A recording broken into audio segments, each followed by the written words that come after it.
evening. Hi there.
Hey, Alice.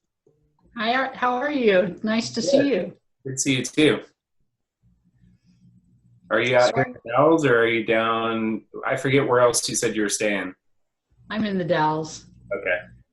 Yeah, it's been a busy week. Yeah. Trying to hire a new planner. Oh, yeah. Yeah, we've had Zoom interviews the last, well, for 1.5 days. We have some good people. That's good. Awesome. Is that for one was posted a little while ago for an assistant, urban renewal position? No, Was that what it was? it's assistant planner general, just a general assistant planner. Okay. Yeah, it will replace, Riley Marcus was an associate planner, but we promoted Josh, so it'll be an opportunity to kind of backfill Josh's old position. Awesome. Good. Yeah. Yeah, we need help, that's for sure. Have things stayed busy? I'm sure you'll go over all that tonight, but we've been busy, that's for sure. Yes. Yeah. And you? I think you've been busy too. How are all your projects going? They're good. Yeah, we have quite a bit of long range projects that we're trying to get through right now. A lot of them are facing potential and then ongoing appeals. So we'll see what happens there. Current planning though, yeah, we haven't slowed down a whole lot. Things have been fairly busy. Right now, all of my applications are scenic area applications, so they're all the fun ones. Yeah. Yep. Well, when things settle down, it would be nice to see you in person. Yeah. No, I agree. We'll get there. I hope. Yeah.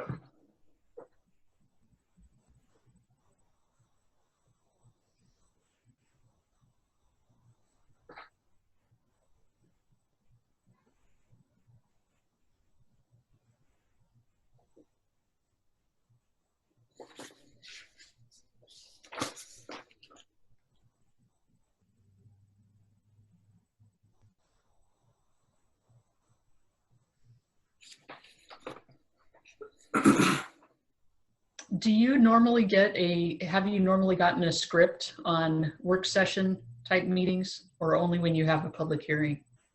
It's usually only when we have a hearing. I didn't know if we had one for tonight or not, so I was just double checking. But especially for the last few planning commission meetings with the subdivision review that we just recently had and whatnot, it's helpful to have a little bit of a guideline to go off of. But if I ever need to, I also have those past scripts. It kind of has all the language for the governor's orders on being able to process everything through Zoom and whatnot. So Yeah.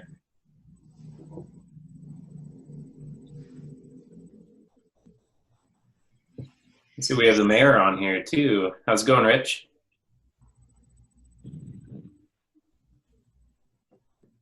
Good evening. How you doing? Doing well. Oh, pretty good. Hey, Mark, how's it going? Okay. Good.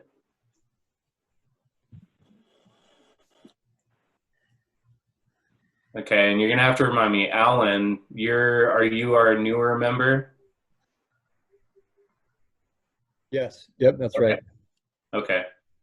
I'm sorry, it's been so long and we haven't had a meeting, I think, really since you started, so. Yeah, I haven't met any of you in person yet. So. Okay. Well, we'll do a little bit of a round robin once we get going, which we're right at 6 o'clock. We have 4 members here. So we have a quorum. Did Cody say if he was coming or joining tonight or not? No, I heard nothing from him. Okay. I've not heard from Jeff Stiles either. Nothing from Jeff either. Okay. I'm going to get in the habit of when the future notices go out of just emailing everyone to make sure everyone responds whether or not they're going to be there. So we have a quorum though, so we'll get going. And then if any other members join in later on, then you can join us on the phone. Hey, Brent, do you know who's attending that is just a phone number? That's Mark Popoff. Yeah. Yeah. Yeah, I'm on the phone. Yeah. Okay. So we'll get going. Let's call the meeting to order. We'll start with roll call. Brent Bybee, Here. Cody Cornett is absent. Alan Easling, Here? Philip Mosher, Yep. Mark Popoff, Here. and Jeff Stiles is absent, and 1 position vacant. Okay. And then we have the Pledge of Allegiance on here. Do we want to do that? Do we have a flag that we can? Hold on, please. Okay.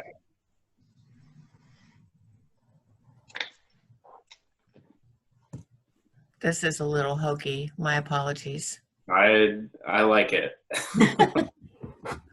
There you go. Can you see it? Are you sharing a screen? Yeah, is it not working? I don't see it. Oh, I'm sorry. Well, I don't know what, last time it worked. There you go. Oh, there we go. Sorry, guys. Now are we set? That's good. Set. All right. See, it's blowing in the breeze. Okay. I pledge allegiance Allegiance to the flag to the flag United of the States of United America, States of America, States of America. and to the for which republic it stands, For which it one stands. under nation, God, Under Nation. with indivisible, liberty and justice for all. justice for all. For all. All right, I like that. It's sort of hard to do because of the time delay of, Yeah. all of our voices having to go through, read relays and so forth. I just It's ignored it. trying to sing on It did become a bit of a also pledge doesn't now. work. I just ignored everyone and went on my own. So. Okay, so let's move on to approval of the agenda. Does any members have any comments or changes that they'd wish to make? I just had a question. I thought from Dawn's email that we were going to get a bit of an introduction to our new director. Oh, yeah. I think let's get through the approval of the agenda and then we'll get to that.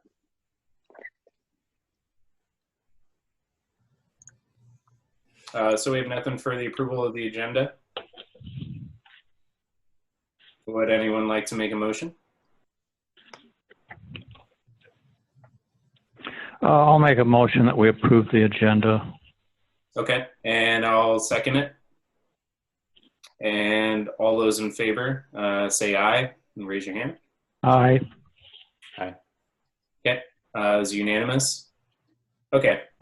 Do we want to keep going, or do we want to wait until the end to talk about recent staff updates, or? So I was just going to jump on and introduce Alice at the public comment, but if you want me to do it now, I can do that. We can wait till the minutes are approved. That was kind of my plan. Let's do it now so we all know who we are. Yeah. Perfect. Okay. So I would like to introduce to the Planning Commission, Miss Alice Cannon. Alice has over 20, I want to say 25 years of planning experience. She's been quite the leader throughout Oregon in land use planning. We are very, very happy to have her join our team. She is here on an interim basis, and she can kind of give you a little bit of information regarding that. We do hope she stays. She's a good fit for our team. So Alice, welcome. And this is the Planning Commission. Well, thank you all, and thank you, Chair. It's been really, really nice being here. I've been here since August 24th, and really enjoyed my time. As you may know, I've made a 4 to 6 month commitment to Julie Kruger, our city manager, and my main consideration is that my family, we live, our big household lives in Damascus, Oregon. So I'm about an hour and 25 minutes away. I've been fortunate to be able to rent a tiny little place here in downtown The Dalles where I spend about 3 nights a week, and really have been enjoying that. Allows me to not have to spend so much time on the road, especially in the winter time.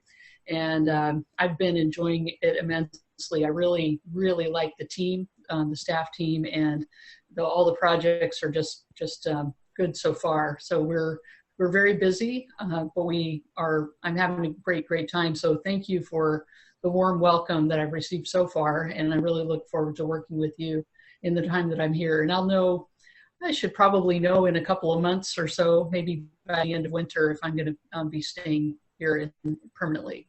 So. Great, thank you. Okay. Yeah. Is it okay to ask a question? Sure. So with your wealth of experience, what really interests me is to hear your thoughts on, are you finding in your work with the Dalles anything that is unique or different from other places where you've done this work before? Well, as is typical, it's even more pronounced here than my last city was smaller than the Dalles. It was Molalla, Oregon. And I would say, unlike Molalla, different than Molalla, everyone knows everyone. So I can talk to Dawn, and Dawn knows what's going on, or I had a situation yesterday where I called a business, and that business already knew everything that was going on in the community. And it was just very tight-knit, very civic-minded. There's a lot of spirit for development in the downtown, honoring the history. I graduated from high school in Albany, Oregon. That community also has a very strong historic resource commission, and a very strong program. And there's something special about communities that honor their history and try to keep their character through their historic architecture, and that really shines through here in the Dalles, and it shows. It just shows that this community has made an investment in preserving its past, and it's something that I don't think I knew very much until I spent my first couple of weeks. I didn't know how many treasures you had, architectural treasures you had in this downtown, and how much, just by virtue of the huge amount of, I would call it government employment, but maybe it's just service employment here. All the services that are available in the Dalles through the dam and through all the agencies that are located here. You have just a huge amount of professionals who live in the Dalles and who can contribute to the civic, just the civic community, which is really a treasure that you don't find in other places in Oregon. That's super cool. And do you see any from the short few months that you've been here? What would you say are the key challenges to planning here in the Dalles? I think just like most communities, housing is a challenge, and making sure that folks can afford to live here, and yeah, that we all income levels housed and quality, and we have quality opportunities for them to live in our community. It is much less affordable than I mean, I just had no idea the lack of affordability in this community. I was quite surprised. Thank you. Yeah, I'll second that. I moved here kind of straight out of college, and the only reason I was able to find a place was living with a friend. Even starting out working with the county, I was barely, as an assistant planner, I was barely able to afford a place. So I know what you're talking about. Okay. Were there any other questions for Alice? All right. And I'm sure we'll have many more discussions in the future. Okay, let's move on to approval of the minutes from August 6th, 2020. Chair Bybee? Yep. I have a correction to the minutes. I cut and pasted and left Lavier's name in the votes. There were 3 votes, one on the agenda, one for the minutes, and one for the resolution. He was not at that meeting. It was actually Commissioner Easling that voted in favor of those. Okay, so we'll need to make a correction with our motion to replace Lavier with Easling. Correct. Okay. Were there any other corrections or comments commissioners had for the minutes from August 6th?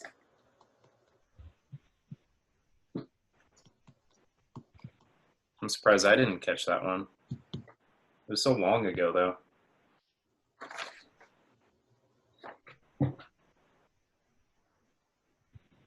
Yeah, I don't have anything. Does anyone have any corrections? Philip or Mark or Alan? No, I don't. Thank you. No, I didn't find anything. Okay. Well, I'll make the motion then. I'll make a motion to approve the minutes with a correction to replace Chair or Lavier with Easling. Does that A second. satisfy that, Paula? Yes, I'm sorry, I missed, who was the second? Alan. Thank you. Okay. All those in favor say aye and raise your hand. Aye. Aye. Aye. Thank you. All right. Unanimous. Okay. Let's move on to the public comment period. I don't think we have anyone from the public, do we? No. Mm-mm.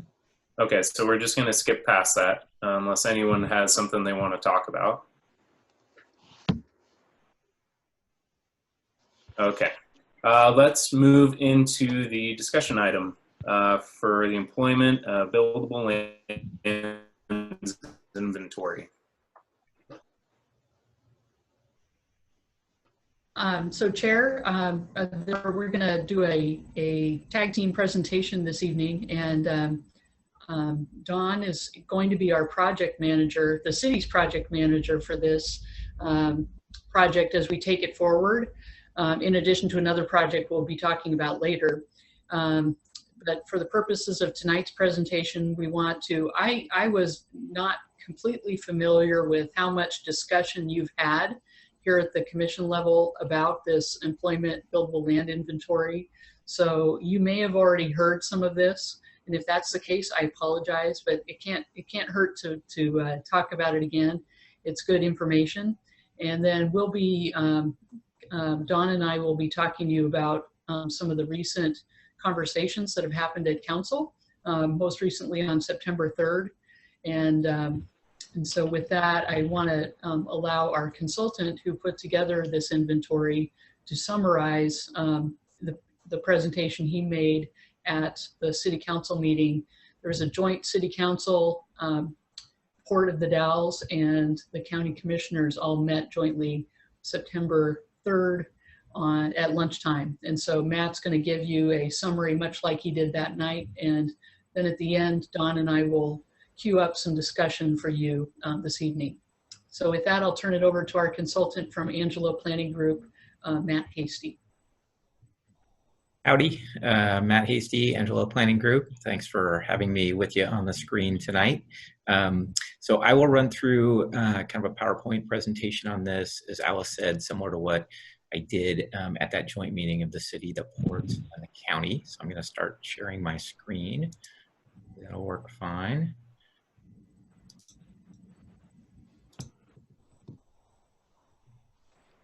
All right, does everybody see that cover slide there?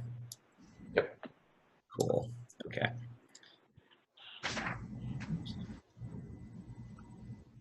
So just kind of a little bit of background, and some of this will be familiar to folks if you've worked on or kind of been part of any of these processes before.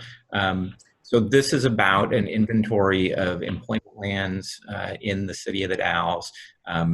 Employment lands includes land zone for commercial use and industrial use there. This is part of the city's economic opportunities analysis, which cities undertake consistent with statewide planning goal number 9, economy. This was the second phase of an EOA or economic opportunities analysis process. The first phase was conducted by Bridge Economic Development, and I think they did most of their work in kind of 2018 and I think into 2019. And their work focused on projected demand and target industries and essentially kind of the demand side of the employment equation. And then this work that our firm conducted focused on the supply side, so the inventory of buildable land, buildable employment lands within the city. And we actually did have Bridge on our team because as part of the process, we looked at some of the economic development strategies they'd identified in phase 1 to see if there were any updated strategies we might want to recommend related to land supply. And also they helped with a comparison of land need and supply that I'll talk about towards the end of the presentation. So we, used information, local information about employment lands and constraints, ownership, et cetera. I'll talk about that all more in a little bit. These processes, the buildable lands inventories, are pretty prescriptive. There's a lot of state administrative rules, statutes, guidelines that need to be followed to conduct these analyses. And it's really important for us to be consistent with those, one, simply because we need to be consistent with state requirements.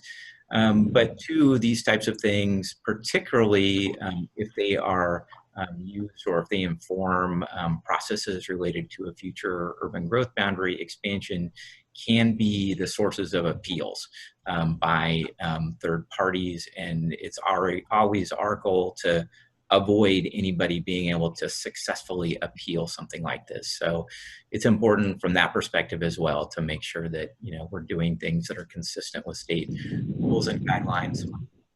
Ultimately, the results of this study, as well as the first phase of the economic opportunities analysis, are used to inform future economic development decisions and strategies by the city, as well as employers, landowners, partnering agencies like the port, the county, et cetera. So there were a number of things we produced as part of this process, and at least a couple of these you received in your packet. We have kind of an overall memo that describes the methodology that we used and the results of the inventory. There are a couple other detailed memos that I'll mention and that I think we can provide if people are interested. They get kind of really down into the weeds on a couple of things, which I'll talk about. And then there was just sort of an overall cover memo that described what we did as well to accompany the other memos. And I will also say that I'll be happy to take questions while I'm doing the presentation, particularly if you have any questions for clarification, if there's things I'm talking about and I'm not clear and just need to better understand, what I'm saying, let me know, and I'll be happy to stop and take questions. If I think I'm going to answer the question in a subsequent slide, I might let you know that, just so kind of get through that part of the presentation. But do let me know, just raise your hand, I guess physically or with the raise your hand feature, and I'll stop and answer questions. So talk about the review process. We had an advisory committee that we worked with on this process. There were about, I'm going to say about 20 people on that advisory committee, a variety of different, both public agencies, economic development groups, landowners, others served on that advisory committee. They met twice during the process. And then we had initially a third meeting scheduled. We sort of transformed that into an email review and just the opportunity for people to check in with us individually if they had further questions or comments. We also had some additional meetings in review with the Port of the Dalles and representatives of Wasco County. We had some communication with representatives of Google, and I'll talk about that a little bit more in the presentation later. We also had some direct consultation with staff at the Oregon Department of Land Conservation and Development. They served on our advisory committee, but we also had a few questions. We wanted to make sure that we were being consistent with state requirements and wanted to get their input directly on a couple of things. So we met with them and city staff kind of about, I'm going to say 2/3 of the way through the process to talk through some specific issues. And we had multiple rounds of review and revision of the project memo, the maps, the data, et cetera. I'll talk about some of those in a little bit more detail in a moment. But we kind of started out with readily available data from the city and county's GIS system and other information, knowing that we were going to need to make some changes based on review by our committee and other stakeholders. And we did ultimately make a fair number of changes based on that. So again, I'll talk about some of that in a little more detail. This is just kind of a graphic that describes the methodology that we used and that other communities use when they're going through a buildable lands inventory. So you start out, with kind of information about all land within the urban growth boundary, but here we're focused on employment lands. So generally, we removed lands that are zoned for residential use. There's one exception, and I'll talk about that in a moment in terms of things we looked at.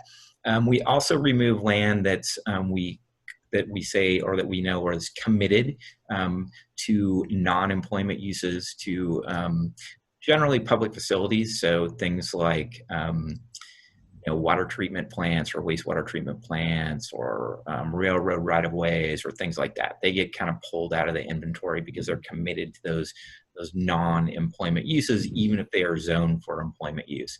And then we categorize land. What we have left is land that's considered either we also take out land that's already developed. And so what we're left with is land that's either vacant or it's partially vacant. So, and I'll talk about all these terms, I think in the next slide or two in a little more detail.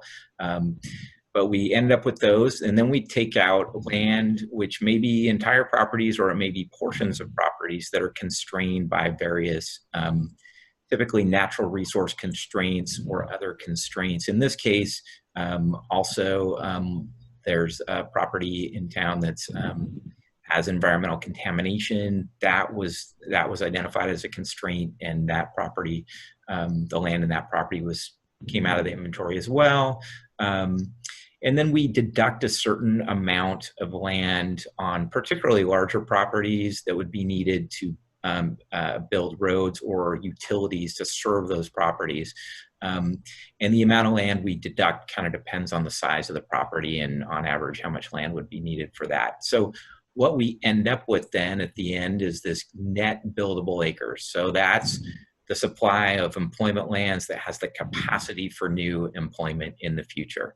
Hey, Matt. Yes. Sorry to interrupt. Which property is the one that was found to be contaminated? Where is that located?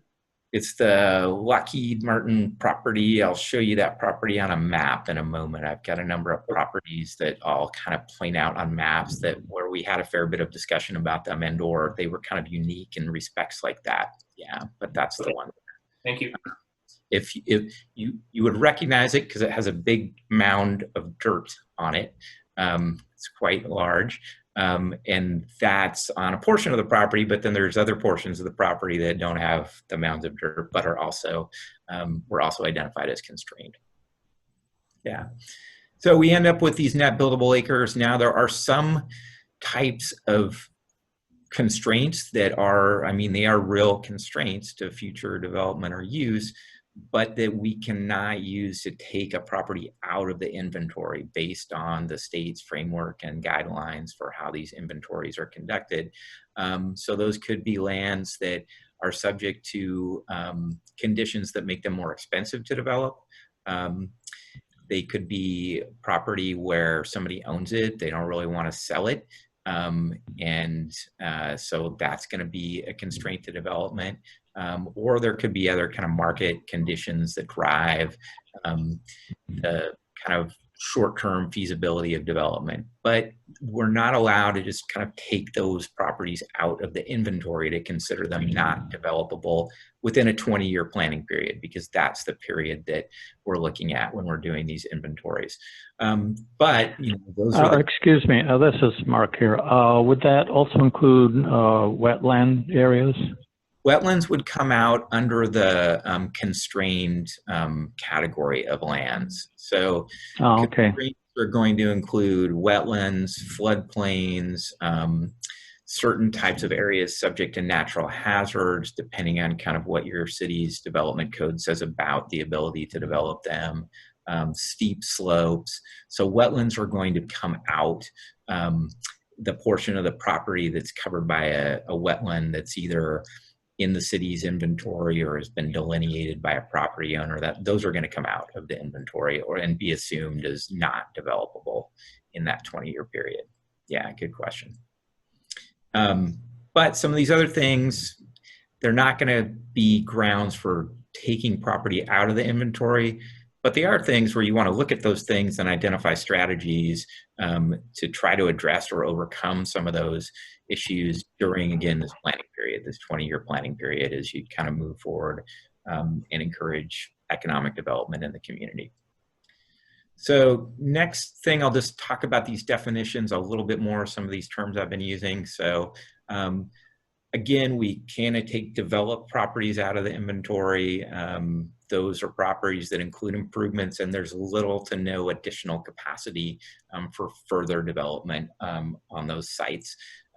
Vacant properties, you'll see some tables that identify vacant and partially vacant.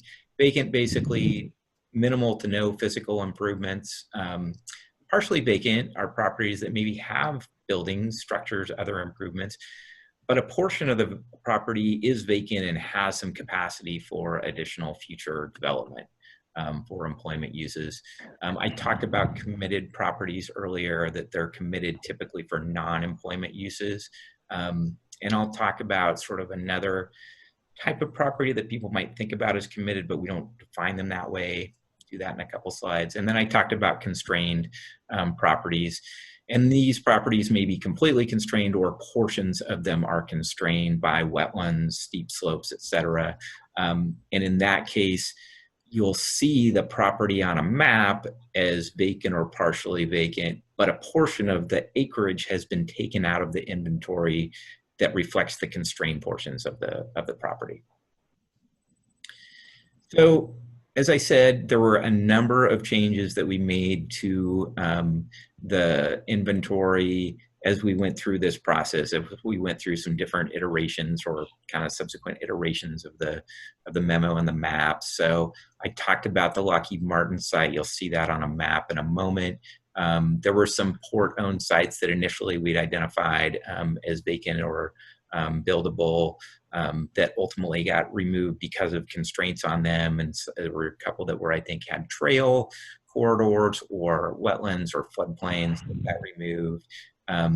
BPA easements, a number of properties in the city have BPA easements that really, to some degree, a certain amount of development is allowed within those easement areas, but it's a pretty onerous process, and the amount and type of development that can be undertaken in those easement areas is fairly limited. And so ultimately, based on comments from our advisory committee and discussion with BPA, we took those areas, we considered those areas constrained as well, and deducted that acreage from the inventory. Early in the process, we had some discussion about whether or not we should include the community college site or a portion of it in the inventory. It's not zoned for employment uses. It's in a, I think, a public use zone, but it has some capacity for some additional development. But kind of given the status of the college's master plan and the timeline or time frame for development, ultimately we did not include that acreage as part of your inventory. The Ameritized property, initially we assumed that a fair bit of that might be developable because of the nature of the use, and that there are limited portions of that property with structures on them. But ultimately, the feedback from the property owner and the committee were that, no, there may not be structures on a lot of that property, but it's being used for outdoor storage, for lay down purposes, and we should not assume that that's a buildable, partially vacant property. So that got removed. There are some sites owned by Munson Paving that are kind of in a similar situation, no structures or very few, pretty much bare ground, but it's being used to store gravel and other construction materials. So ultimately we took those out of the inventory as well. The Walmart site, we kept that in the inventory. That site has been the subject of litigation and continues to be. And so there was some discussion about whether that should be included in the inventory. That was one of the ones where we had some discussion with state agency staff, DLCD staff, and their guidance was no. Over the planning period, that really should be considered as a potentially buildable property. Should not be considered constrained for the entire planning period. And then the other sort of category of sites that we had a lot of discussion about and kind of made some changes to in terms of the capacity of them are sites owned by Google. Google owns, frankly, most of the large sites in the inventory, and a number of them are vacant. So because they're vacant, even though they're owned by somebody who's got plans, or in some ways because they're owned by somebody who has plans for future development for employment uses, they have the capacity for future employment. And so we need to include those in the inventory in terms of them having that capacity. They're not sites that can be easily sold or marketed to somebody else, but they have that capacity for future employment on the sites. And the question for us, one of the questions was, well, how much capacity? What's the kind of average density or number of employees per acre likely to be on those sites? And we did a fair bit of research on that topic and had discussion with Google to help us come to some what we thought were reasonable, or what we think are reasonable assumptions about the capacity of those sites. But that was just a category of sites we had did a lot of work on. And that's one where we do have a kind of a separate memo that goes into lots of detail about how we came up with those capacity numbers, if anybody wants to see that as a follow-up to this meeting. So I'm going to show you a few maps. I won't say a ton about these maps, but they kind of reflect some of the things I've been talking about. So this is just a zoning map for the city. You're all familiar, I'm sure, with this map.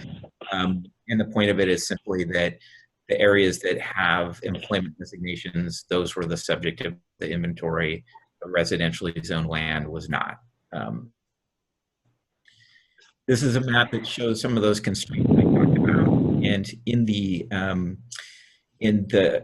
area where you have employment lands, most of those constraints kind of relate to wetlands, floodplains, and BPA easements. There's a few areas with some steeper slopes, really kind of localized steep slopes on some properties, but most of the areas with slopes are in your residential areas, so that there wasn't a lot of land that came out of the inventory based on slopes. But there were a number of properties that came out based on the presence of floodplains or wetlands, PA right away. You don't see the contamination site show up on this map, but you'll see it on a subsequent slide in a moment.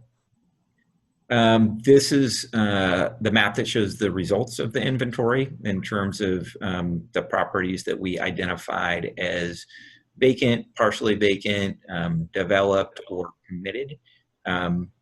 You see kind of the hatching. It's easiest to see probably on the green properties. That represents the constrained areas. So in those cases, that area covered by the hatching, those acres got removed from the acres that are represented in the inventory. These are some of the sites I talked about earlier. So you asked about the Superfund site. That one's kind of right in here. The kind of mushroom-shaped portion of it is where that large mound of essentially contaminated dirt is, but the whole site got essentially removed from the inventory. You can see the location of and size of those Google-owned sites. This one, the old rodeo ground sites, kind of what that site's called there, but it's also owned by essentially I don't know if it's a subsidiary. It's an LLC that's associated with Google. So it's one of the sites that's ultimately expected to be developed by them.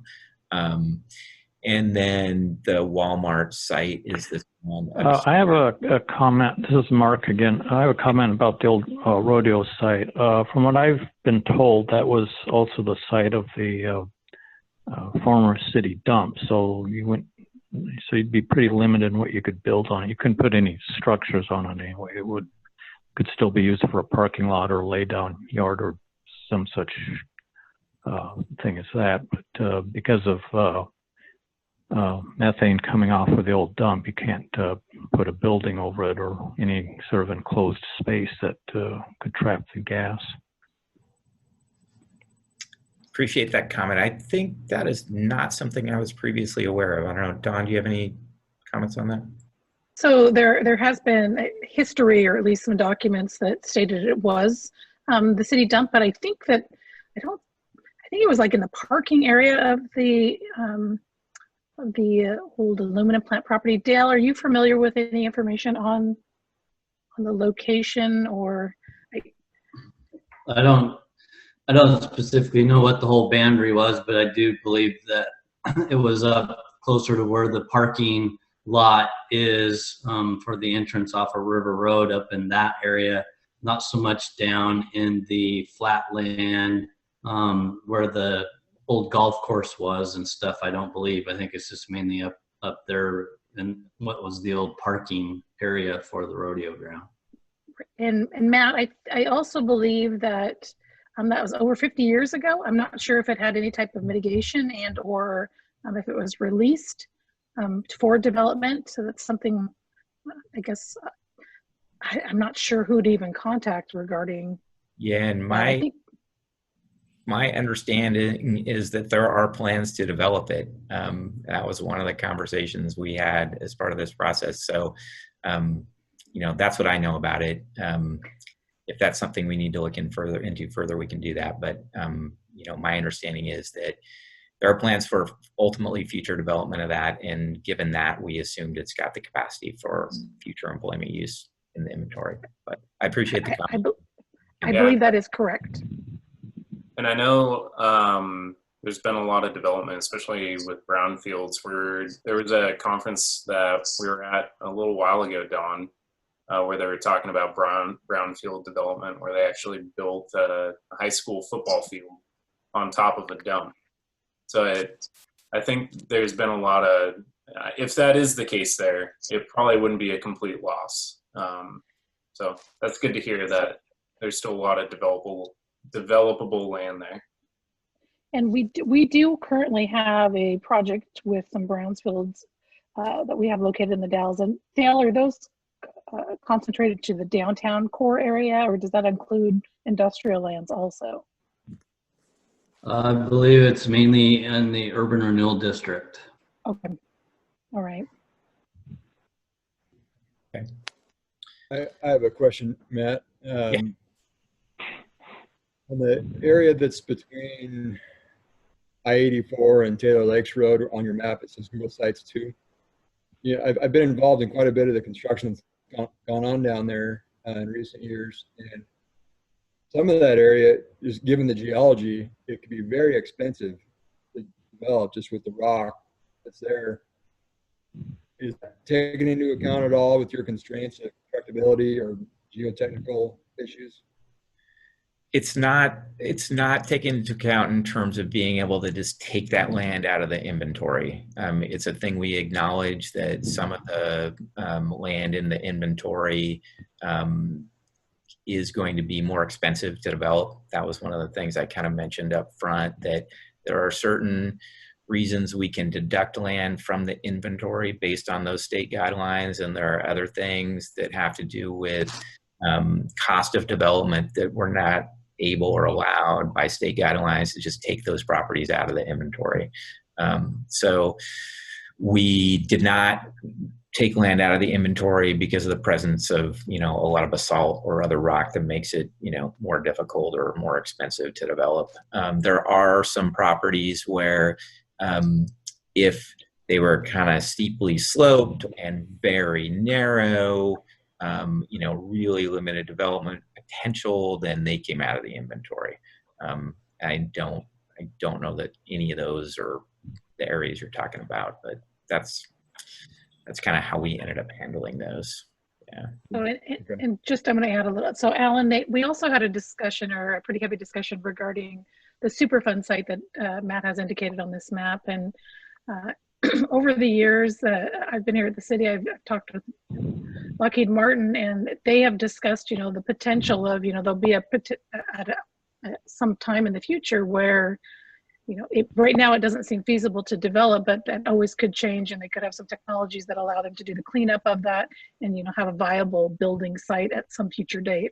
So there was discussion about that, but I think we did, Matt, correct me if I'm wrong, but we did remove that for a buildable land inventory calculation. We did. That's one of the things that's sort of explicitly called out in the administrative rules around buildable lands inventory. That is a reason you can consider something constrained for future development. And we had some documentation from the property owner about that, about the sort of inability to develop it, they think, in the planning period. And so we did in fact deduct that one from the inventory. Yeah. Perfect. Thanks. All right. Any more questions on this one before I go to the next slide or two? All right. So the next couple of slides just summarize kind of the numbers. What did we ultimately find in terms of the inventory, and how did that stack up against the demand that was estimated in that first phase of the economic opportunities analysis. So the upper table summarizes the kind of gross and then net acres of developable or buildable land, I should say, in the inventory in your commercial zones and your industrial zone. So we sort of split it out by partially vacant and vacant. The total number of buildable vacant acres is this 261 acre number down in the bottom right corner of that. Hey, Matt. Yeah. Hey, sorry, I'm going to interrupt real quick. Mark, since you're following along on the phone, we're on page 21 of the packet, in case you're looking for the table that Matt's talking about. Thank you. I forgot. Okay, Mark. page 21. Okay, yeah, thanks. Forgot you couldn't see what I was pointing to there, Mark. Sorry about that. Yeah, and the other thing I would just note, kind of in that same table, when you see it in the table on my screen below that, compares the estimated land demand to the supply of buildable acres, is that the net buildable acres of commercial land is 86 acres. The net supply of industrial land is 175 acres. That table then indicates what that first phase of the EOA projected the need to be for those two broad categories of land, commercial versus industrial. They estimated a range in that study. And so therefore, when we kind of compare the estimated demand to the acres in the inventory, we get a range in terms of a surplus or a deficit. In both cases, what we found was a surplus. And so it's a relatively, it's a relatively small surplus on the commercial side of things, 8 to 21 acres. On the industrial side, it's 74 to 106 acres, and so the overall still showing a surplus. Now I'm gonna provide some caveats or qualifications about that surplus in a moment in the next slide, but that's sort of the bottom line in terms of that numerical or quantitative comparison of the need projected in the first phase of the EOA and then the supply that we evaluated as part of the second phase of the EOA. This is just, we also, again, we had bridge, this is just summarizing kind of how the supply shakes out in terms of properties properties in different size ranges, because we also did a little work on sort of what's the estimated demand or what size properties are most needed in the DAOs in terms of future sites. So we broke out the supply in that same way. And you'll see that you've got, a certain number of properties in each of these size categories, smaller categories, 0 to 2 acres, medium 2 to 5, kind of medium large, I'll say 5 to 12, and then larger sites, either 12 to 18 acres or 18 plus. The demand side of things noted the most significant need for properties in both the 2 to 5 acre range and in the 12 to 18 acre range. That was where the kind of greatest need was in terms of the industries that the city of the DAOs is targeting or identified to target in its first phase economic opportunities analysis. So you kind of see a number of properties in each of those categories.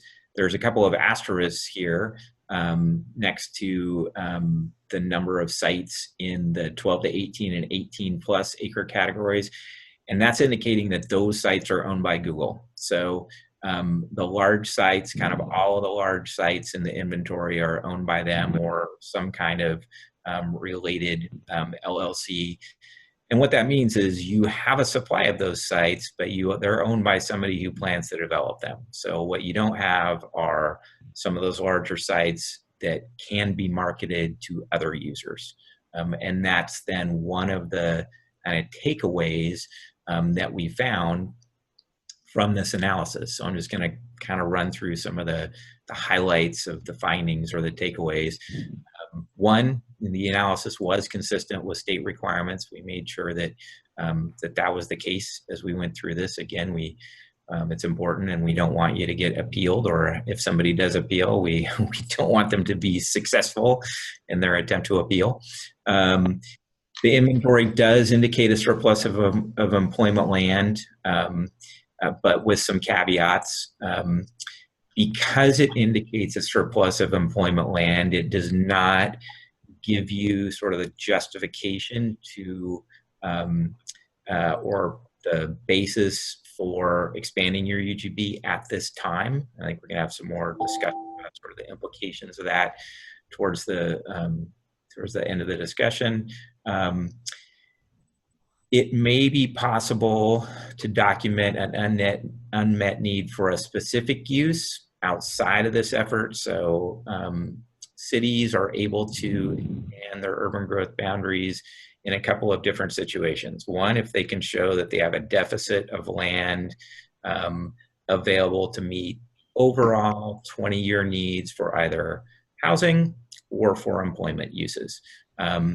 The other way they can expand their UGB is if they show an unmet need, if they show a lack of sites available for a specific use that they've identified as needed within the city. We did not get into that. That's typically done when somebody comes along and says, hey, we want to develop this thing. The city said we have a need for this thing. It could be a school, it could be a medical complex, it could be a sports complex, it could be lots of things. And cities are able to expand their UGBs in those cases if they can show the need for those things and they can show the lack of sites. So that's what that fourth bullet on this screen is talking about. Again, some of the kind of caveats or qualifications along with this inventory. One is that the supply of industrial land is dominated by those Google sites. And sort of for better or worse, you've got Google there, they own this property, they're planning to develop it. That is going to bring employment to the city. It already has brought employment to the city, and it will bring future employment to the city. But that's where a lot of that land is tied up, particularly those large sites. So what that means is there's a limited supply, particularly of large properties that are more traditionally available or marketable to other users. And so that will cause, a continued shortage of those sites, even though the inventory shows that you have overall a surplus of employment land within the city's existing urban growth boundary. The other thing we just wanted to note, and that staff noted during this process, was that you do have kind of a larger regional supply of industrial land. If you sort of think about Dowsport, the city actually co-owns property in the Dowsport area. It is used, marketed, sold for employment uses, but it's not within the city's urban growth boundaries. So those properties are not included in the inventory that I've just described. But you can consider that as sort of part of your regional supply, but it's not included or counted in the inventory in that way. But wanted to just kind of point that out, and it's something we point out kind of with those caveats in the memo. So I think that is my last, yes, that is my last slide. So happy to take any questions or comments you might have about what I just presented. And then I'll turn it back over to Alice and Don for further discussion of kind of next steps, or what do you do with this information? In your work in the past, have you come across a community like ours that has so much land dedicated to a tech company that's has potentially future development on it, but where we are kind of in a unique situation where a lot of our industrial land is eaten up by that? Have you seen that before? I would say it's fairly unusual. I haven't seen it too much in inventories I've worked on, particularly for employment lands. There are some other communities around Oregon that kind of have courted and gotten some of those companies to purchase land and build sites, or be planning to build sites. So you think about for instance, they've got a large Facebook data center there. That's an example. Even with that, I think they still have a supply of additional employment land in that community, industrial and commercial land. That's, I haven't looked at their inventory. We worked on a housing needs analysis for them recently, so I'm familiar with that aspect of that community. And there's other ones out there too that have that. But I mean, just in terms of sort of the percentage of the supply that's owned by a single entity, I would say you're probably fairly unique in that respect. It's not that it isn't occurring in other places, but you're probably a somewhat unique or extreme example of it. Okay. Yeah, I would agree. Okay. Yeah. Does anyone else have any questions for Matt?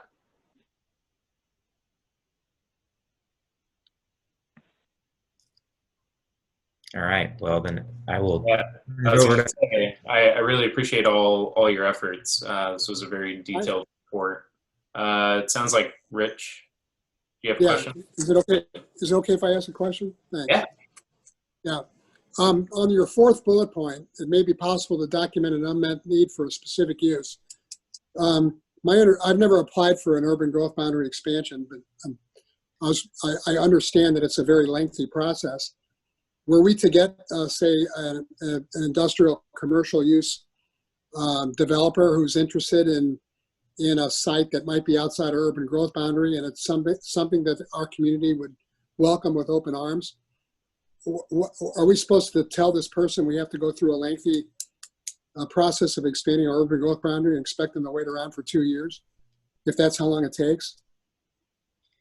I mean, I don't know that I can answer that question, but I'll kind of say what I said before, is that is one avenue for expanding your urban growth boundary. If you identify a specific use that has specific site needs, it could be size, it could be other characteristics of the site, and you do an analysis of land within the UGB and you find that there aren't any sites that meet those characteristics, then you can't pursue an urban growth boundary for that kind of expansion. And what I said earlier was that you, at this time, given the results of this inventory, I don't believe this gives you the basis to expand your UGB to meet overall or general 20-year employment needs. So if somebody came along and that's what they were looking for, you very well might have to say that. That's as much as I think I could say about that question. And Mayor, in response to this question you had, I just wanted to let you know Scott Edelman, who is our Department of Land Conservation and Development field rep, the person who answers all of our questions on behalf of DLCD, he was unable to join us tonight, but he will be in attendance when we bring this to City Council on December 14th. So he'll be able to answer that in more specific terms than Matt just did. So, yeah. So I would save that question, but happy to answer any others that you have. Yeah, thank you.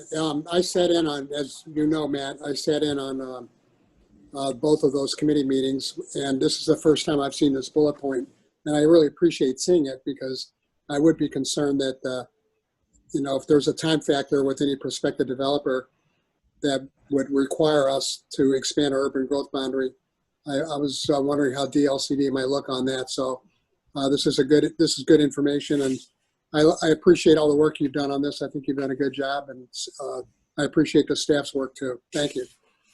Thank you. So Chair, I wanted to just take it from here, and then Dawn is going to wrap up our presentation and queue up some discussion for you this evening. But I wanted to just share a few things that we heard from the City Council on September 3rd, and I actually might invite the mayor to correct me where I'm wrong or add any highlights that I might have missed. Because it was, after all, perhaps my first or second week, and I was just on a pretty steep learning curve there. So what I heard, if you go to pages 24 and 25 in your packet, there are some good bullets that I think are relevant here in this discussion.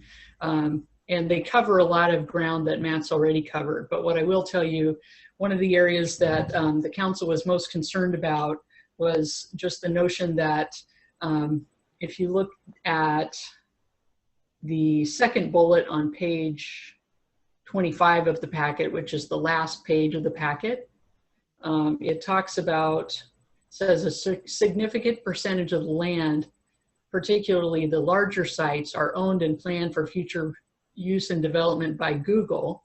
And this means, so when you I didn't read over it says approximately 127 acres of the 175 acres of buildable industrial land. That means that just under 50 acres of land in the inventory are available to other users. In this respect, the city has put a significant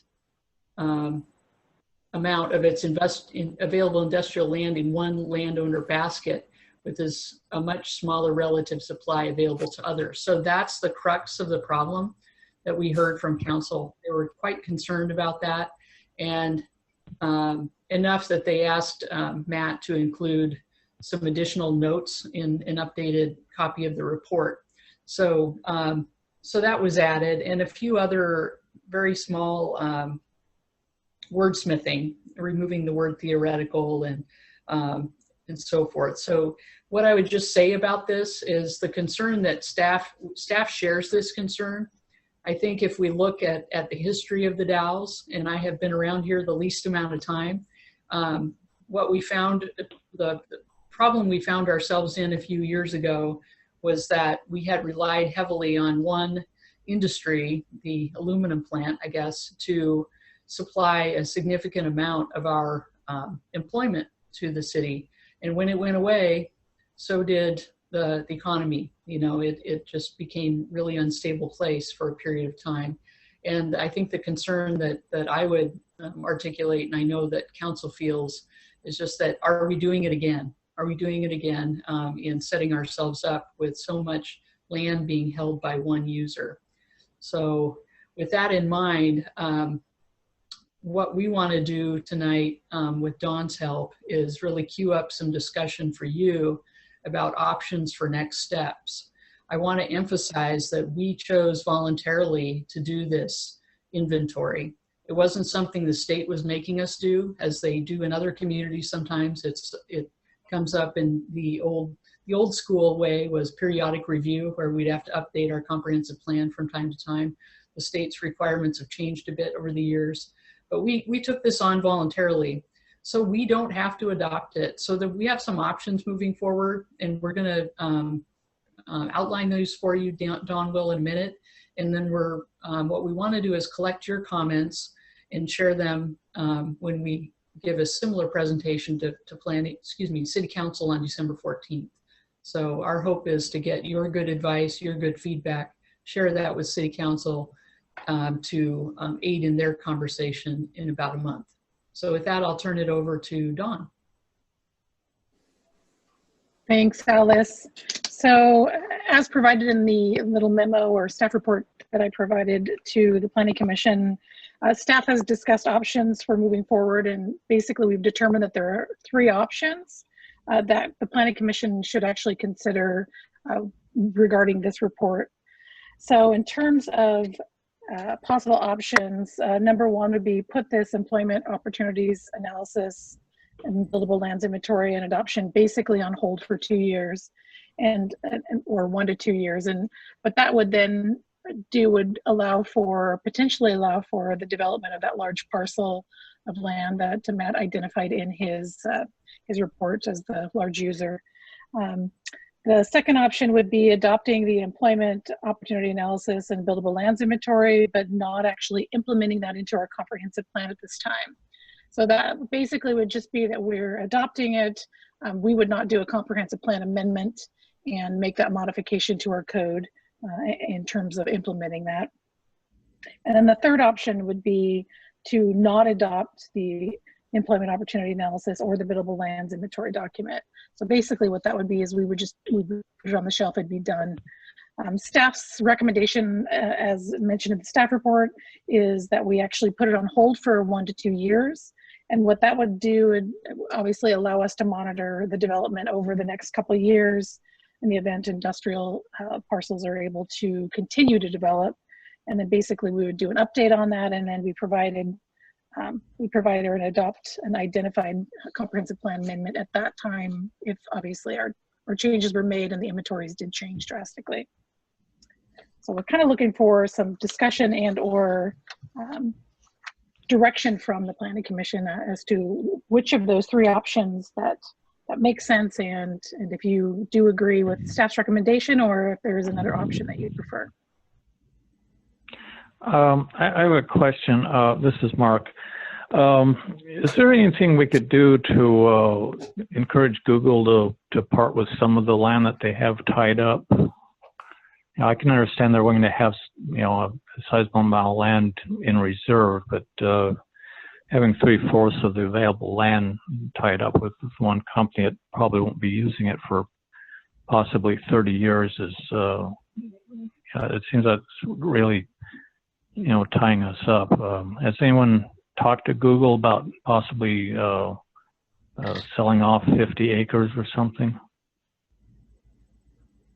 So to my knowledge, the answer would be no, Mark. And in terms of what limitations that planning staff or city staff has for discussions regarding potential development, we're kind of bound until an application has been made before we can talk about any type of development. But just to be kind of honestly, I think we would anticipate seeing some development on a majority of that land within the next, I could even say 5 to 10 years. I wouldn't say 30 years down the road. So, it's obviously things can change, but I don't believe that the landowner has intentions of not using portions of that land. Unless, does anyone else have any other comments on that? Dale, maybe? I don't know if we're pretty limited. I don't have an Sorry. answer to that question, but I would echo what Don just said is, we did have some conversations with them that related primarily to kind of the number of employees they have on their existing sites and the nature of future development, and would they be expecting kind of similar numbers of employees per acre. But in the course of having those discussions, they did indicate that their tentative plans, I can't speak for them, but they did indicate their tentative plans are for development in that shorter period of time. They were talking about, kind of in that 5+ year range, not way out into the future. The only other thing I can say that I have heard is that there are non-disclosure agreements about future development of those properties between Google and the city, I believe.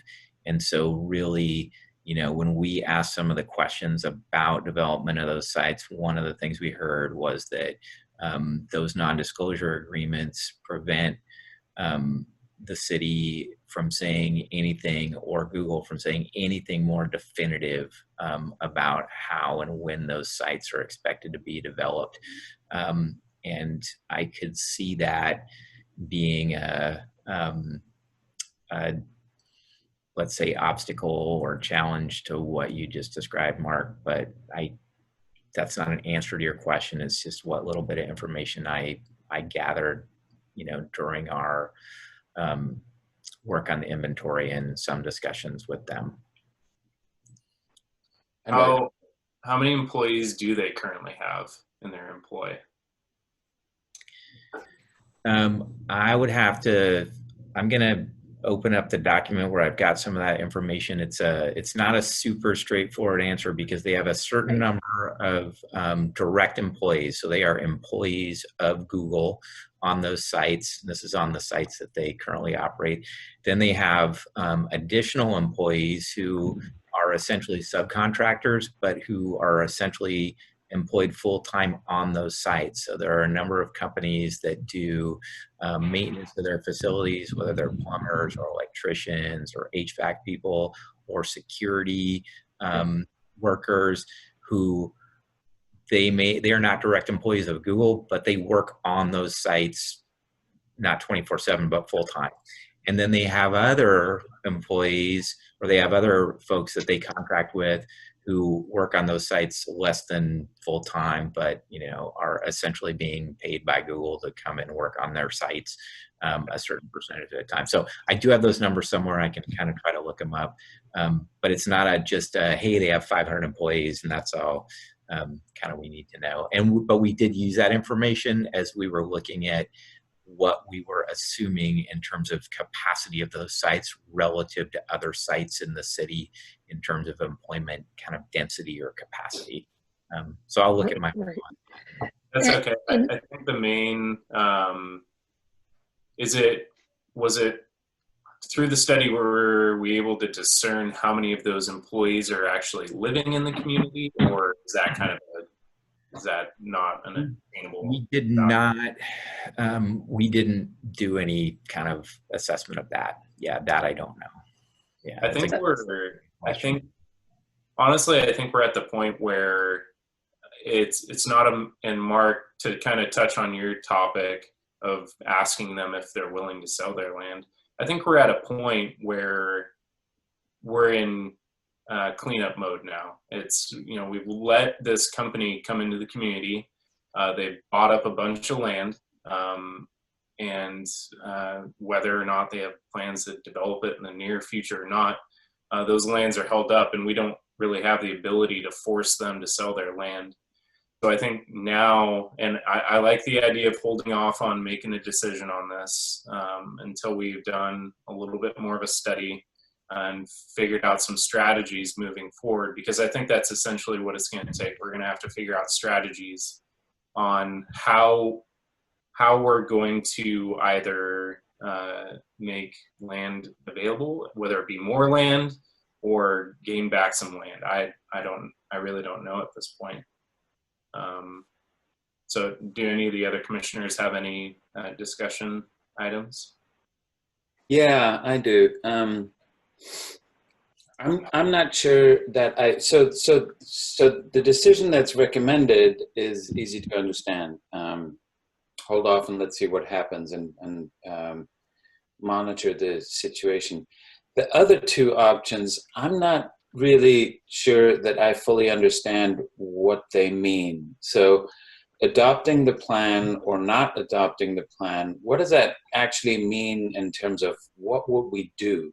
I mean, the plan, I guess I saw more of an assessment than a plan, and I didn't see a whole lot of action items in that plan that would make it clear what adoption versus rejection actually would entail. So Don, if you, or you, Alice, if you guys could make that a little bit more accessible, I'd appreciate it.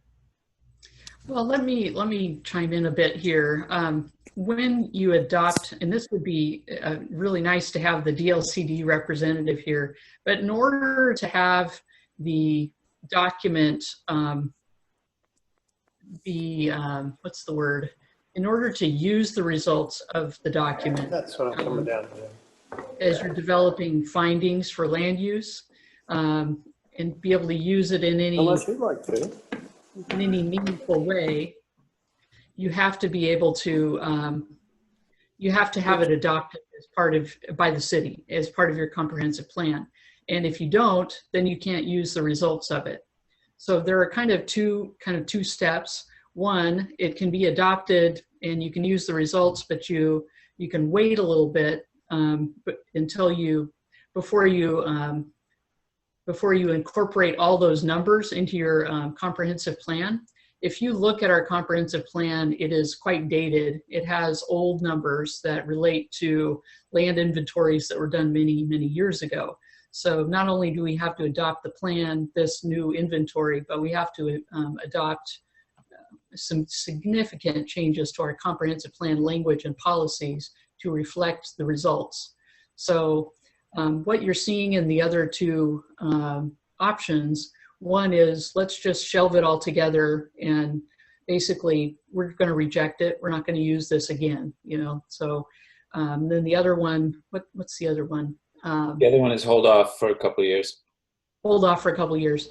So we're recommending hold off for a couple of years because we believe that the results they meet state guidelines. They're good results. And they went through a whole process with stakeholders, but it isn't ripe. It isn't ripe for adoption yet because they don't, why would you adopt a document that doesn't give you justification to move your urban growth boundary? It's a question. Unless the city is interested in really growing differently than they do today. For instance, I can think of some examples of cities I've worked in that are inside the Portland metro growth boundary where they're surrounded by other cities, and maybe it's an inner ring suburb or something like that. They don't really have any growth potential, so their only opportunity for growth is to do infill development.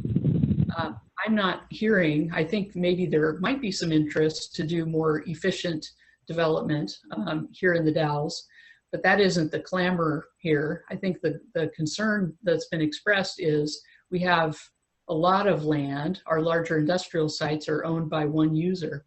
And so that leaves just 50 acres of developable, as defined by the state, developable industrial employment land. And that's the concern. So we're saying, let's just hold off. Let's wait and see what 2 years brings us.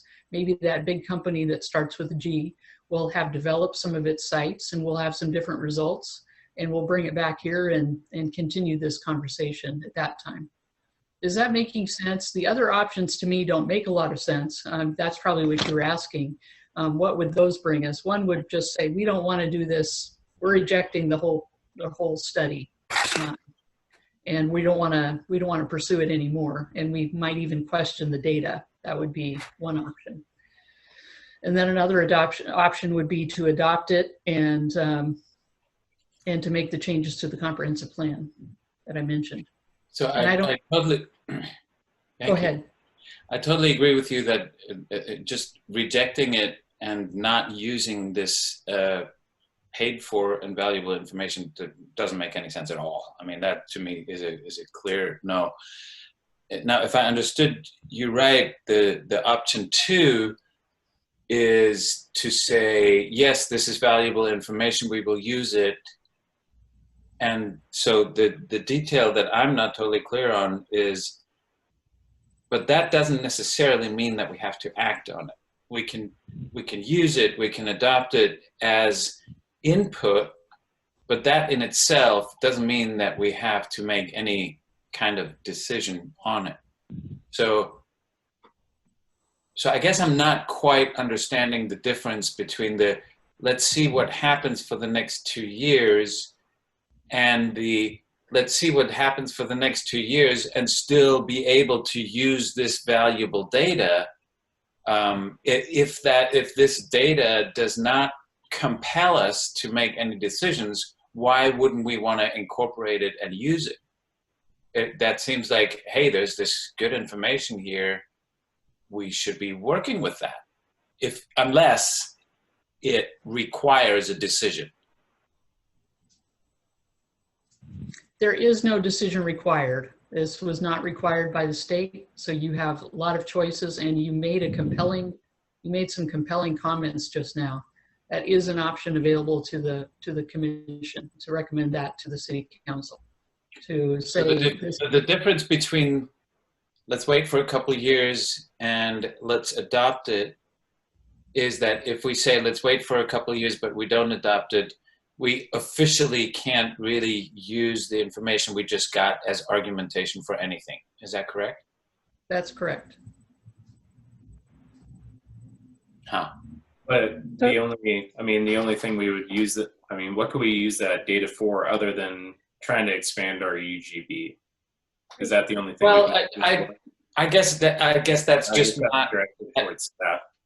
Yeah, for me, that's just not the only solution. I know that is often where the DALS goes. And at the same time, so we just found out that there is commercially available space, albeit much of it locked up by one company and only 50 acres of other space, but yet there is space. There's not a shortage of space.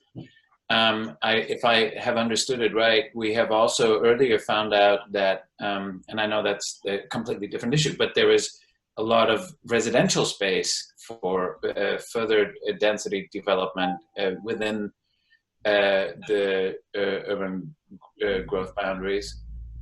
So I guess to me personally, it's just not a foregone conclusion that anything and everything should be used in, that it's only worthwhile if it is a valid argument to expand the urban growth boundary. To me, some of this information is really valuable in arguing for development of more opportunities within the urban growth boundary. And so because that's kind of, I'm just more willing than that to open up the book and say, well, we know that there are significant hurdles to expanding the urban growth boundary. So why don't we look at more efficiently developing within the current boundaries? And here we have information, pretty detailed information, that may help us do that. So I'm looking at a resource that we've paid for and that is of value, that to me seems like, well, why wouldn't we use that? If it doesn't require or compel us to make any particular decisions, it seems kind of foolish, kind of a waste of resources not to use it. I would agree with that. If it's the best available data that we have, what staff, what other instances could we use this data in the next couple of years? Matt, can you help with that? Matt, I was going to say, Matt might be able to assist us with that.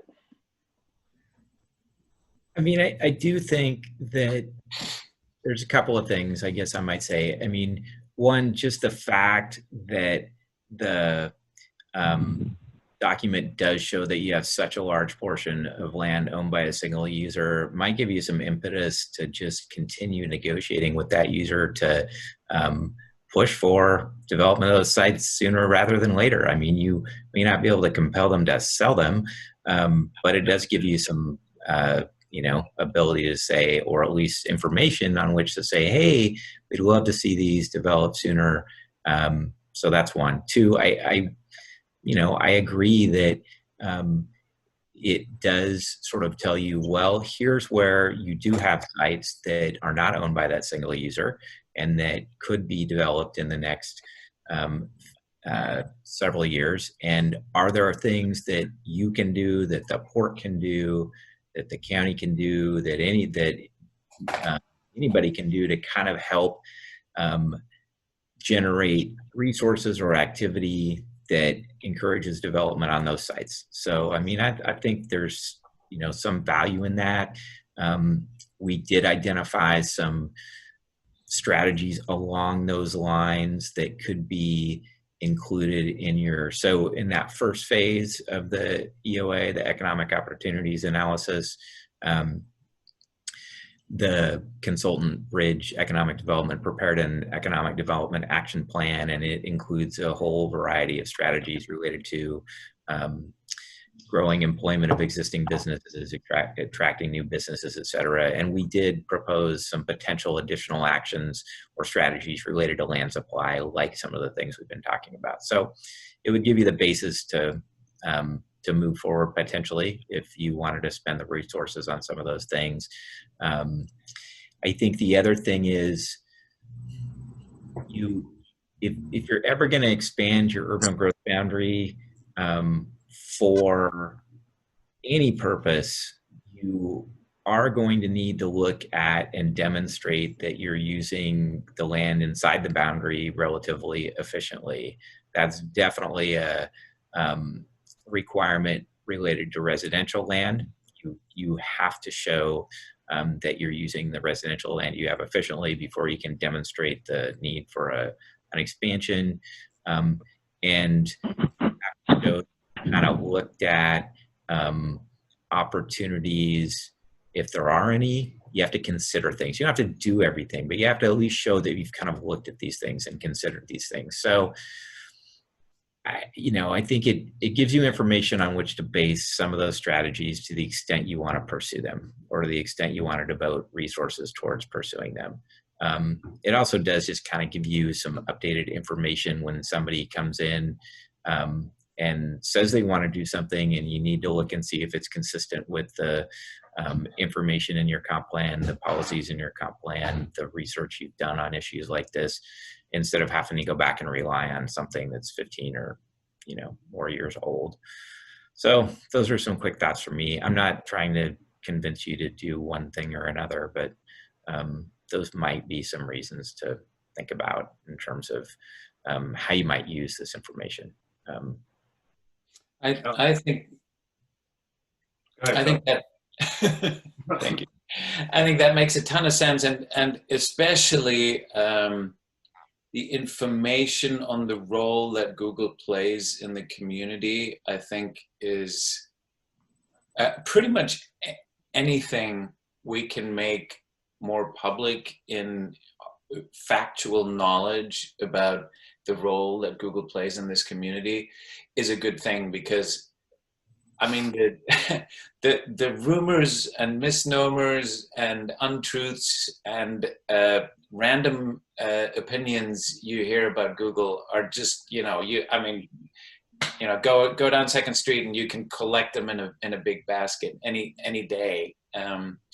And so, we all know it's really hard to get information on what Google is doing and what their plans are and what kind of a role it plays in the community. They work very, very actively, and I'm sure they have good reasons for that, to not be very transparent and known in what they're doing and what their plans are. So everything you said, Matt, made a lot of sense to me, but that first point, just from a kind of public knowledge, public discourse, and public impression point of view about Google specifically is in itself a really valuable point to me. So I do want to kind of point out the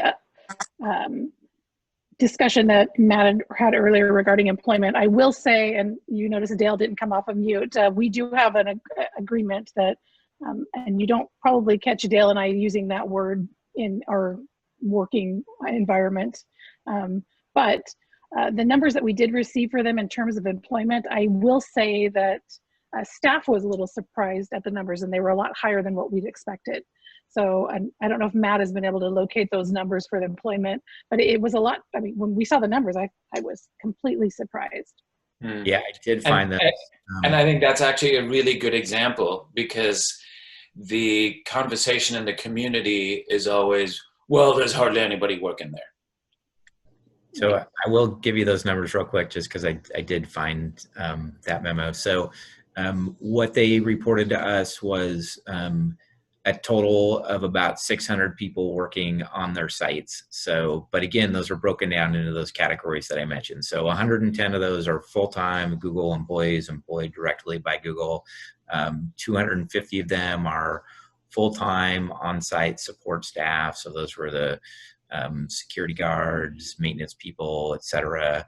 And then another approximately 210 that are full-time construction staff on site. So they're like constantly kind of building things within their facilities. And so they have a lot of people who are there doing that work and who are essentially doing it full-time. When we kind of estimated the future capacity, employment capacity of their other sites, we didn't include, and we estimated a kind of an employment density number of employees per acre. We didn't include all those people, but we included about 70% of them, I think, or something like that, just to estimate, hey, if Google develops these future sites, how many employees does that represent? How many acres does that represent compared to other employment properties in your community? So that was sort of our purpose in gathering that information, but that's what we heard from them. So again, with those caveats about kind of how those people are employed by Google. I agree with you, John. Go ahead, Philip. I'm sorry. I was just going to make three quick comments about what I've heard so far. Okay. Yeah. Actually, let's hear from you, Rich, and then I was going to key up Alan and see if he had any discussion as well. So we'll hear from you first, Mr. Mayor. Okay. I just want to point out, Alice was very articulate in pointing out some of the concerns of the City Council from the September 3rd meeting. But I want to stress that a lot of those concerns were initiated by the committee that was put together and met twice and led by our community partners, the port and the county. As far as Google goes, please don't ask me to elaborate, but I will tell you that I sincerely believe that something will be happening there within that shorter time frame. And I'll just leave it at that. And the last thing I want to say is that we are working very hard during any discussions with Google the national Google people to improve transparency and cut down on the rumors that people hear. We're working very hard to make that happen. So thanks for giving me the opportunity to point out those 3 things. I appreciate that. Alan, did you have anything for discussion? Well, yeah, I think the mayor just talked about it a little bit, but you know, this report was relatively easy to understand and to digest, and you know, it shows that Google has kind of put us in an unfavorable position, and I just want to make sure that that is getting communicated to Google. You know, I think that they have a vested interest in this community as well, and I don't think that they want to put us in an unfavorable position. I want to make sure that that's being communicated to them. Yeah, I can agree with that. Mark, did you have anything for discussion? No, I think you've pretty much covered everything. Okay. So Chair, am I hearing a consensus to follow Mr., did I say it right, Masher? Okay, Masher, Commissioner Masher's feedback. Is that the sentiment of the commission? And is that the feedback that we should take to the City Council as consensus feedback from this group? Do you mean option number 2 in the recommendations? Yes. Is that kind of the sense that we're getting? We'll start with Alan, where we'll adopt the employment opportunity analysis and employment buildable lands, but it won't be implemented in the comprehensive plan at this time. Okay, seeing your head nod. Mark. Yeah, that would seem to be. Yeah, that would seem to be, you know, reasonable. Okay, and then Philip. No, dead set against it. Yes, of course. All right, we'll start another discussion about it. No, I appreciate this. This is a lot of really good data, and I do agree with the fact that it should be made known to the public at this time. And if it so happens that throughout future studies we happen to improve the study or change aspects of it, then we could always adopt the edited one in the future, because we haven't adopted it in the comprehensive plan yet. So yeah, I can agree with that. Do the commissioners have any more discussion, or do we feel comfortable? Obviously, we need a motion and a vote on this. Do we feel comfortable moving in that direction? Chair, you don't have to vote on anything tonight. This is a discussion. So we're happy to take your consensus and forward that on to the City Council when they have their own discussion, their own informal discussion on December 14th. You're making it easy for us. Yeah, exactly. That's why you didn't have to have a script tonight. So isn't that good? Yep. So. Well, awesome. Yeah. So it sounds like we are leaning that we're going with option 2 to adopt it, but not included in the comprehensive plan. And in the meantime, for the sake of discussion, hopefully we can come up with some strategies. I don't know if we in my opinion, if we should put all our eggs in one basket, hoping that they will develop in the near future. And even if they do develop, that's only one business in our community. It's always great to have a wide demographic of different businesses in one community. And yeah, that's, I'll keep it at that. So, okay. Chair, one thing that we might want to consider, I know Josh and Dawn have made a point that it might be worthwhile in the next few months for us to take a look at a staff level at how modern our industrial codes really are. And it might be time to update them. And I know in another city, that I've worked for, we did that because the code was just so outdated. And what that also did is it brought in modern development standards and also made efforts to use the land more efficiently, more in line with what the market is wanting. So those were all things that that particular city embarked on, and you might want to consider that in the coming months here as well. And I know Josh and Don are already thinking about it. So you could all nod now and say that might be a good idea for the coming year here, maybe in 2021, that staff look at that as a special project. Yeah, I would agree. Yeah, it's always good to double check and make sure that everything's up to date. The county's doing a number of projects like that currently right now, so I would be an advocate for that. Okay, so Paula Webb wants to say something. Is that a consensus then to look at that in 2021? I'm not sure if it was a consensus or. Mark, do you agree with that, with looking at the industrial zoning portion of the ordinance to make sure it's up to date? Oh yeah, sure. I think that'd be a good idea. Okay, and then Philip? Yeah, absolutely. Okay, and Alan? Yes. Okay, perfect. Thank you. Okay. Chair, we're ready to move on to agenda item 8 if you are. We're ready. Yep.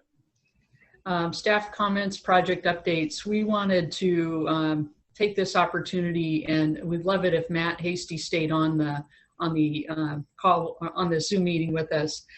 We're going to introduce another project that Matt will be working on with us. We won a grant, and you may already be aware of this, to work on some additional code amendments to implement the what's affectionately called House Bill 2001, which is the middle housing amendments to our Oregon revised statutes that require medium-sized city like ourselves to implement certain changes to our codes. And what we won this grant, and what it will allow us to do is to hire a consultant, like we've agreed, and we already have an agreement in place to hire Angelo Planning Group to help us, and Matt's team to help us update our code. The City Council and Planning Commission updated several of these, made several code amendments that were adopted by the council in October of 2019. So you have already been hard at work at this, on this effort. This project will simply put the final touches on any parts of the HB 2001 that aren't incorporated into our code, and also strive to make some additional code amendments that might address the issues that are outstanding in the housing, what's the name of that study, Matt? It's the housing, Dawn, help me out. Housing needs assessment. HNA, Housing Needs Assessment from 2017. And there was a housing strategies report too that went along with that. It identified some specific things too. Yeah. So we have a grant, and we're going to be back in front of you. And Matt doesn't know this yet. We're going to come back to you on our second meeting in December. On December, is that December 17th? 17th. And what Matt's scope of work has done is the Planning Commission has been identified as the advisory committee for this project.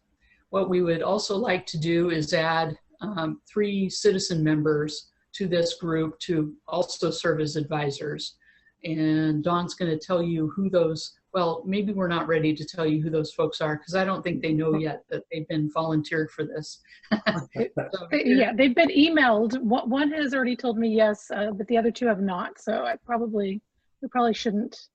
We have worked with these individuals on various housing code amendments. They're kind of our go-to housing advocates in the community. So I'm hopeful that all three say yes. Is it a mixture of just private citizens or like contractors and stuff too as well? So just three right now. We do have somebody that, well, this is the one who said yes. Mr. Nate Stice out of the governor's office is our one yes.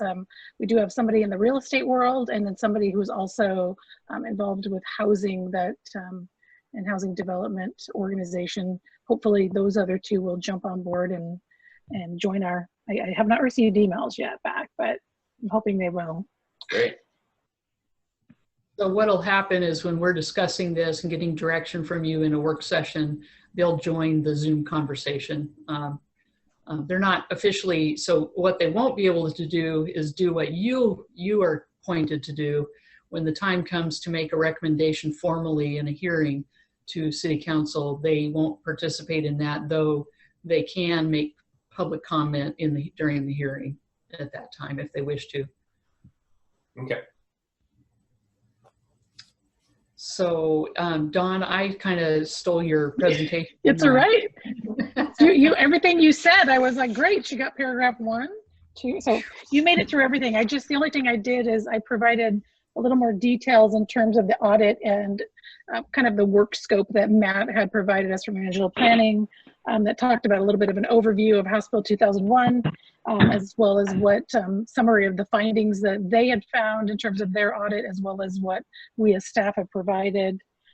It includes a comprehensive plan audit as well as the code audit.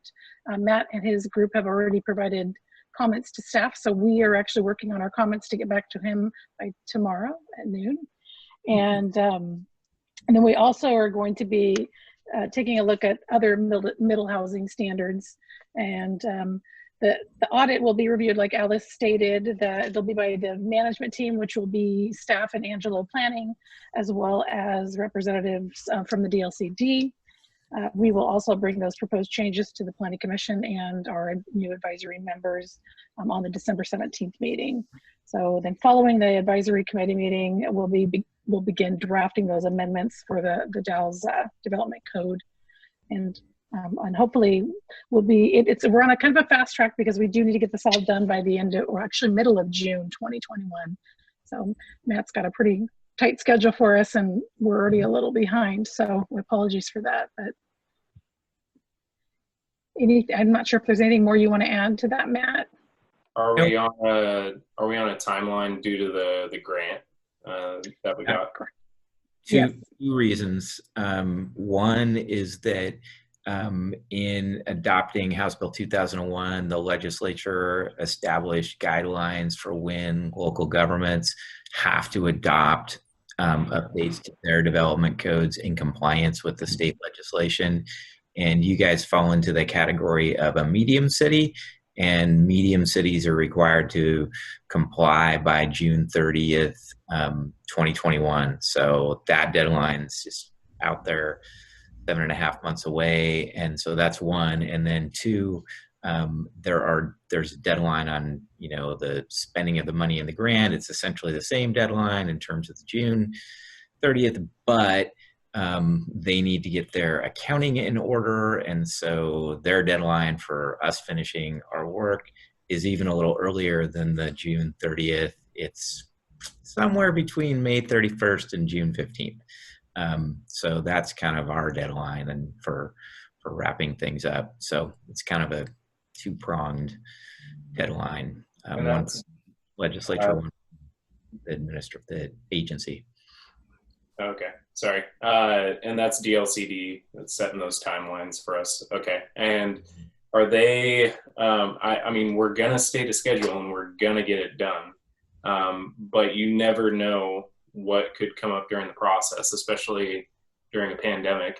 Are they allowing extensions at all in case something does happen, or is that just a set, like we got to get it done by then? They really can't, because the legislature established the deadline within the House bill and then the statute that essentially, came out of the House bill. That's a statutory deadline for the adoption. So that June 30th is they don't have any say in that. I mean, they have a little bit of say in the kind of the May 31st / June 15th deadline, but it's really just a couple of weeks before the statutory deadline to adopt. The way I don't think you're gonna, I don't think you're going to get into the situation, but the way the statute was written, the House bill and the statute was that, I guess two things. One, you all as a medium city have kind of a much lower bar than large cities or cities within the metro area in terms of the types of housing you have to allow in certain parts of the city. So I think that's one thing to kind of keep in mind.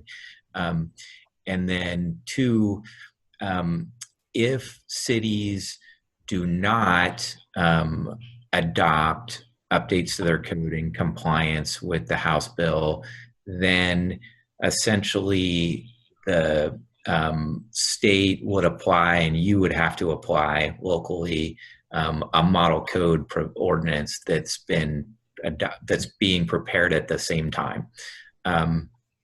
So there's something that's kind of there that's sort of the default for cities that don't adopt regulations and compliance. And I'll say just one more word on that, or a couple words, but if you adopt something and it complies with 90% of the requirements, then that would go into effect. And if there's 10% that you don't comply with, then the model code would go into effect for the 10%. So that's the other kind of potential outcome. I don't expect that to happen in the Dalles. And I will say that I don't want to give you too many spoilers, but in quite a few ways, you are compliant already with the requirements of the House bill, the legislation, and the administrative rules that DLCD is preparing. So you've got the House bill, and then DLCD and LCDC are very close to adopting a set of administrative rules that will guide compliance with the legislation. And so that's what our code audit does, is takes a look at how you do. Are you already complying? If you're not, what are the places where you might need to make some changes to your code?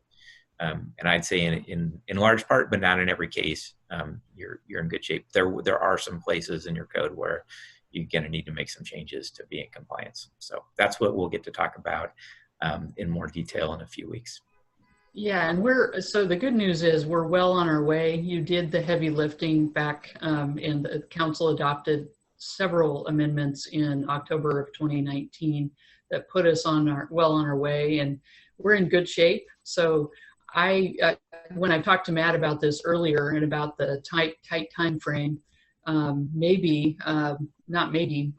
absolutely think we should prioritize those very small amendments, the small number that we have to do by the end of the year or end of the fiscal year. That would be June 30th. But those that are electives, or ones that we have a choice as to whether we adopt, and they're just good ideas, we can keep working on those. We won't have the grant funding to keep using Matt and his team after June 30th, but we could continue those on if we don't meet the deadline on those elective code amendments. So that's good news for us. I think we're in better shape than a lot of other cities. Okay, awesome.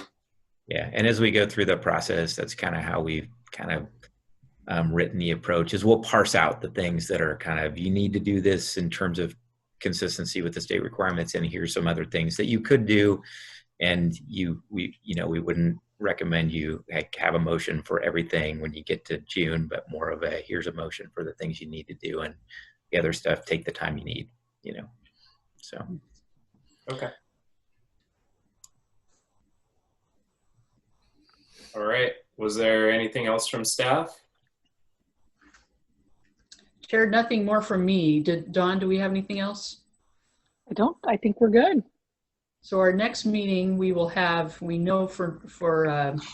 we will talk about this project, and then we expect that we'll have a hearing for a variance. Did I get that right? Yes. So, yeah. So that much we know for now. There may be more, but I think that's probably enough for one night anyway. So. Is that in December? That's December 17th. Correct. Okay. I have one last important question for Matt. Is that the Dalles on the print behind you? No, that's actually the city of Portland. Yeah. Is it really? Wow. It is. That big bend in the river made me think maybe it was the Dalles. It totally looks like it could be the Dalles. Yeah. Is that up near in St. John's area? Looks like.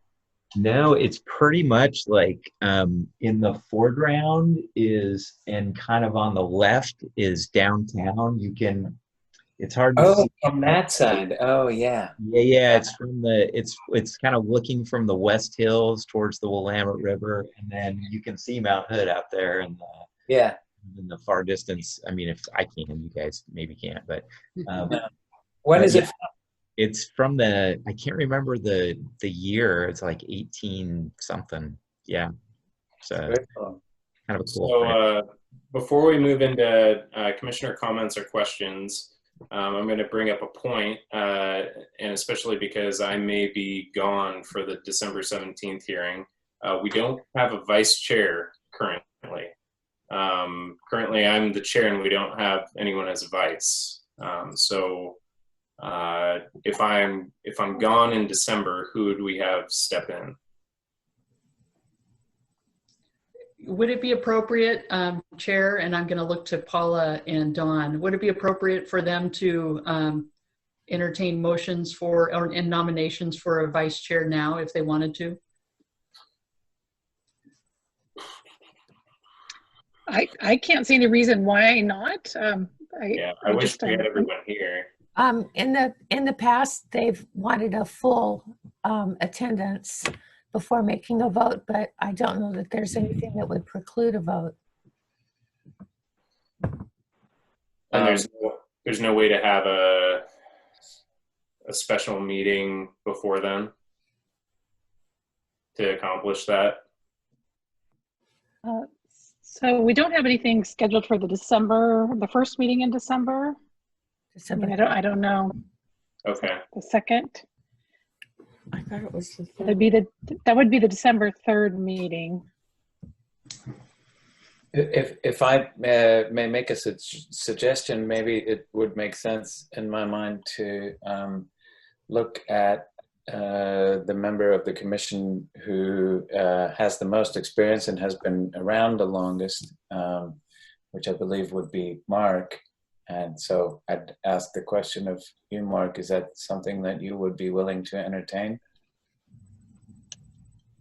Well, if you get the,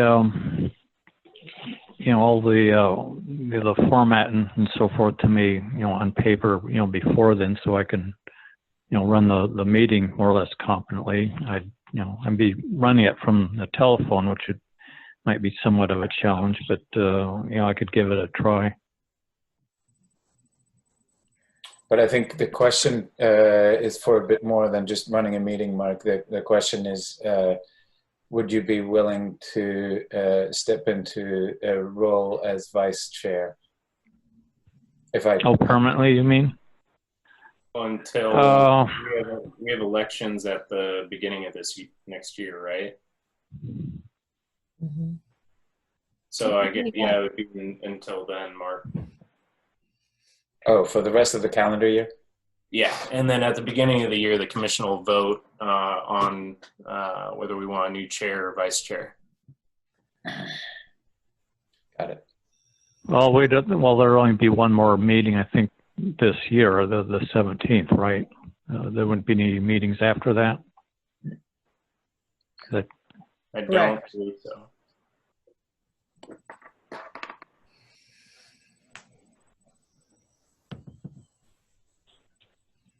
Okay. And what's the content that we're going to be covering at that meeting? So we'll have sorry, Alice. We'll have a variance, and then we'll be going over more details in terms of the House Bill 2001 discussion.